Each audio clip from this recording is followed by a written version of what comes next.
महात्माओं की टोली चला करती थी, और महात्माओं की जब टोली चलती थी तो बीच बीच में कथाएं होती रहती थी। 88,000 महात्मा। आपको लग रहा है कि आज के समय में 88,000 महात्मा इकट्ठे हो जाएंगे एक जगह? संभव ही नहीं है। और एक साधु तो हमसे कह रहे थे कि महाराज जी, एक मेले में 2 साधु नहीं रह सकते। हमने कहा क्यों? कुंभ के मेले में तो लाखों रहते। एक मेले में 2 साधु नहीं रह सकते कभी। जैसे एक ही पिंजड़े में 2 शेर नहीं रह सकते, इसी तरह से एक ही मेले में 2 साधु नहीं रह सकते। लेकिन भागवतकार वेद व्यास कह रहे हैं 88,000 महात्मा इकट्ठे हुए। अब इसको परिभाषित कैसे किया जाए? 88,000 संभव नहीं है, और हो गए हो। लेकिन मेरे दृष्टिकोण में 88,000 साधु कैसे इकट्ठे हुए?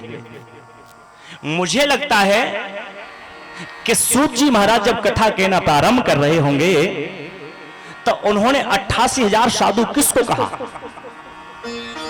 साधु की परिभाषा केवल वही नहीं है जिसने सफेद कपड़े पहन लिए, या जिसने गेरुआ कपड़े पहन लिए, या नंगा रहने लगा। साधु का मतलब यह है कि परमात्मा से जिसको प्यार हो गया वो साधु ही है।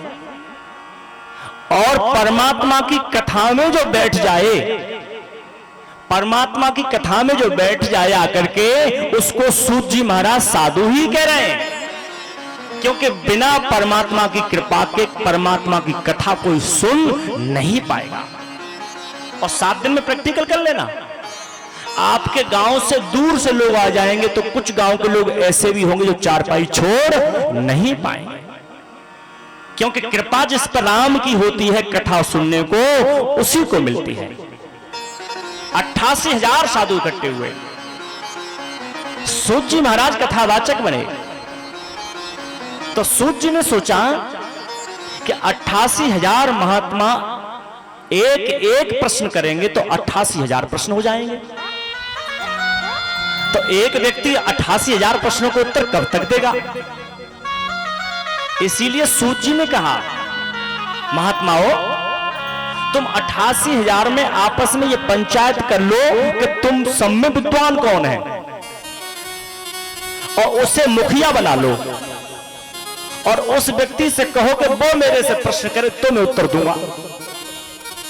और एक बात और है, व्यासपीठ पर बैठे हुए वक्ता से प्रश्न करने का अधिकार केवल परीक्षित के अलावा और किसी को होता भी नहीं है। क्योंकि व्यासाय विष्णु रूपाय, व्यास रूपाय विष्णु में। चौकी से नीचे उतर जाएं तो तुम्हारे राघवेंद्र 2 कौड़ी के, लेकिन व्यासपीठ पे बैठ जाएं तो व्यासाय विष्णु रूपाय।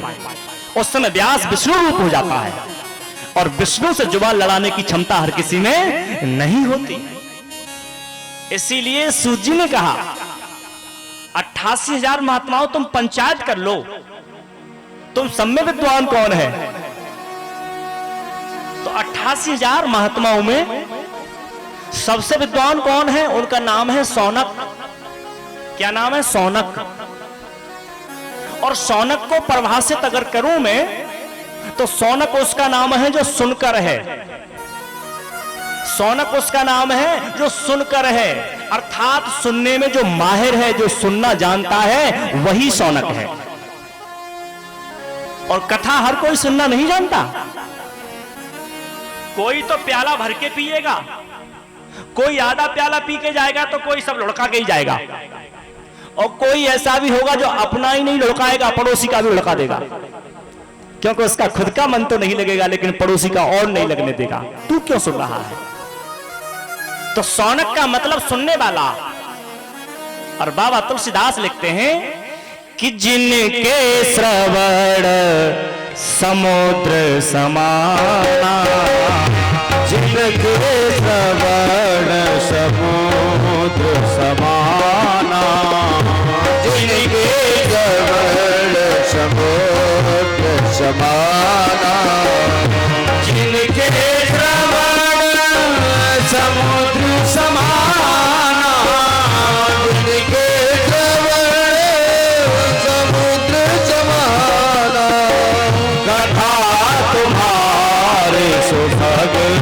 सरनाना कथा तुम्हारे सुभग सरनाना कथा तुम्हारी सुभग सरनाना कथा तुम्हारे सुभग सरनाना। समझ गए ना? सौनक कौन है? सौनक वो है जिसके कान समुद्र की तरह हो, जो कथा आती रहे और कान में समाती रहे। जैसे सागर में गिरने वाली नदी कितनी ही गिरती रहे लेकिन सागर कभी नहीं कहता है मैं भर गया हूं, तुम लौट जाओ। इसी तरह से प्रथम श्रेणी का सौनक वो है जिसके कानों में कथा आती रहे लेकिन कभी ये न कहे कि अब सुनने लायक नहीं रहा। आती रहे, वही प्रथम सौनक है। इसीलिए कथा का मुखिया वो होना चाहिए जो सौनक हो, जो सुनने में माहिर हो, एक एक शब्द को पी जाए।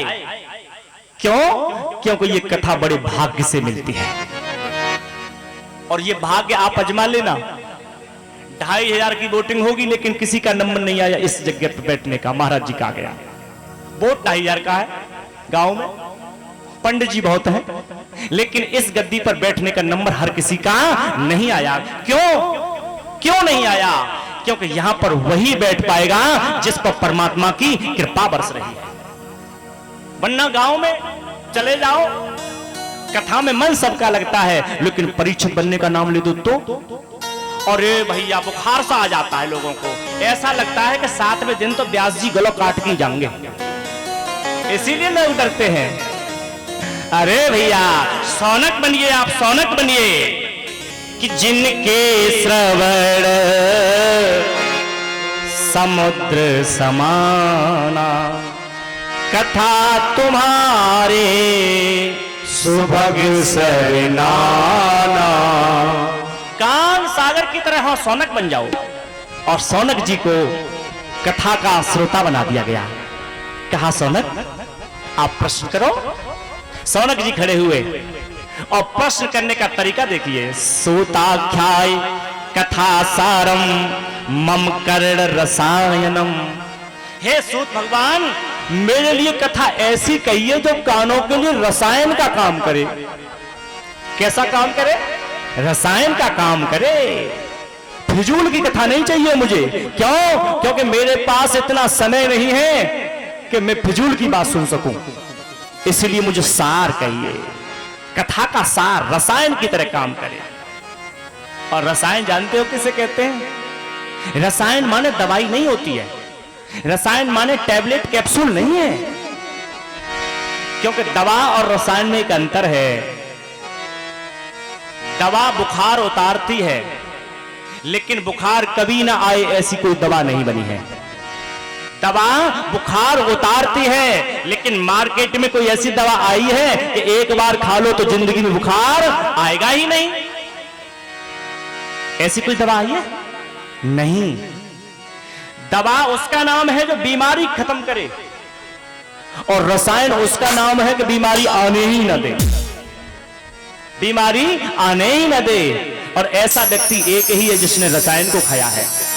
एक ही व्यक्ति है कि राम रसायन तुम्हारे पास, राम रसायन तुम्हारे पास, राम रसायन तुम्हारे पास, राम रसायन तुम्हारे पास।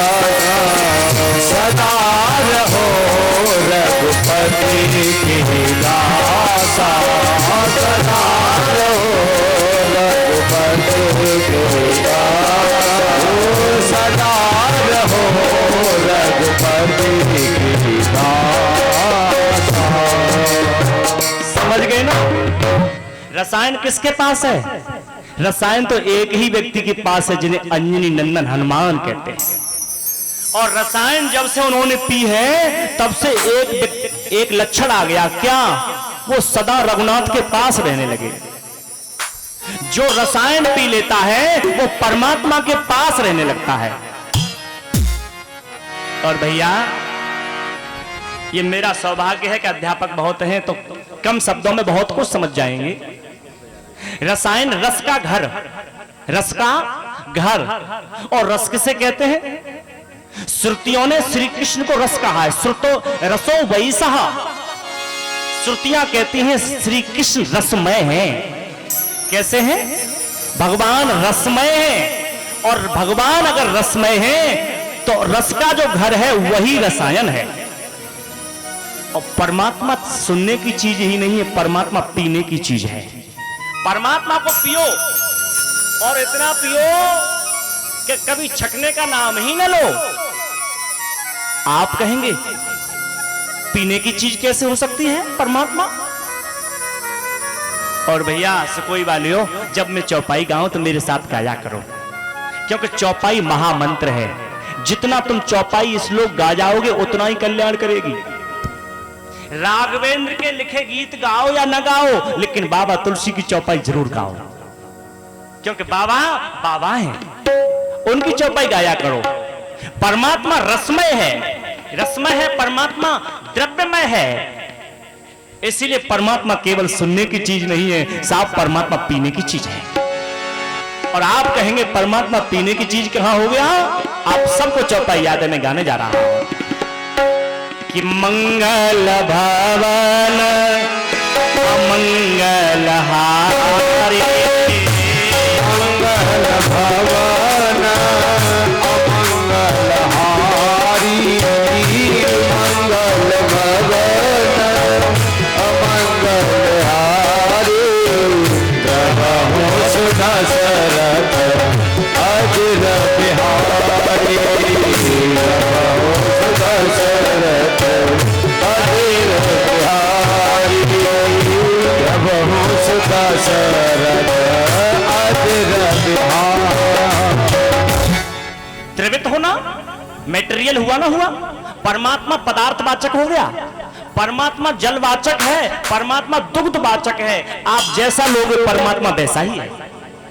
तो परमात्मा पीने की चीज है, क्योंकि परमात्मा अगर सुनने की चीज होता तो क्षमा करिए बिना कान वालों को भगवान नहीं मिलता। परमात्मा अगर दर्शन का ही स्वरूप होता तो बिना आंख वालों को नहीं मिलता। परमात्मा तो आप जिस भाव में परमात्मा को लोगे, परमात्मा उसी का वाचक है। सौनक जी कहते हैं ऐसी कोई कथा कहो जो हमारे कानों के लिए रसायन बन जाए, हमारे जीवन के लिए अमृत बन जाए। सूत जी प्रसन्न हो गए। सूत जी ने कहा सौनक, जैसा प्रश्न तुमने हमसे किया है ऐसा ही प्रश्न कभी देवर्षि नारद ने सनकादिक ऋषियों से किया था। और ये कथा ऋषियों की वाणी है, ये कथा ऋषियों की वाणी है। इसका वक्ता मैं कल बताऊंगा कि इसका वक्ता क्या है अपने आप में। सौनक कहते हैं ये नारद और सनकादिक की मुलाकात कहां हुई थी, ये हमें बताओ, और कैसे हुई थी, क्यों हुई थी। सूत जी कहते हैं सौनक, एक बार की बात, ब्रह्मापुत्र नारद जी सभी तीर्थों की यात्रा करते करते पुष्कर, बद्रीनाथ, केदारनाथ, अयोध्या, प्रयागराज, सेतबंद, रामेश्वर, सभी तीर्थों को घूमते पुष्कर को घूमते और श्रीधाम वृंदावन आ गए। और आप जानते हो तीर्थों के राजा कौन है? प्रयागराज। हमारे बाबा योगीनाथ की कृपा हो गई कि इलाहाबाद को उन्होंने फिर प्रयागराज कर दिया। तो तीर्थों का राजा प्रयागराज है। और तीर्थों का दूल्हा कौन है? तीर्थों का दूल्हा भी है कोई भाई। तीर्थों के दूल्हा है नैमिषारण्य, जो कि तीर्थ वर माने दूल्हा श्रेष्ठ। तो तीर्थों के दुल्हा नैमिषारण्य है, तीर्थों के राजा प्रयागराज हैं, तीर्थों के गुरु पुष्कर हैं। पुष्कर तीर्थों का गुरु है, ब्रह्मा का स्थान है। लेकिन वृंदावन क्या है? वृंदावन तीर्थ नहीं है। भगवान से किसी ने कहा प्रभु सारे तीर्थ प्रयागराज को कर देते हैं लेकिन वृंदावन नहीं देता। भगवान ने कहा प्रयागराज मैंने तुम्हें तीर्थों का राजा बनाया है, अपने घर का राजा नहीं बना दिया है। वृंदावन तो मेरा घर है। इसलिए बहुत प्रसिद्ध गीत है हमारे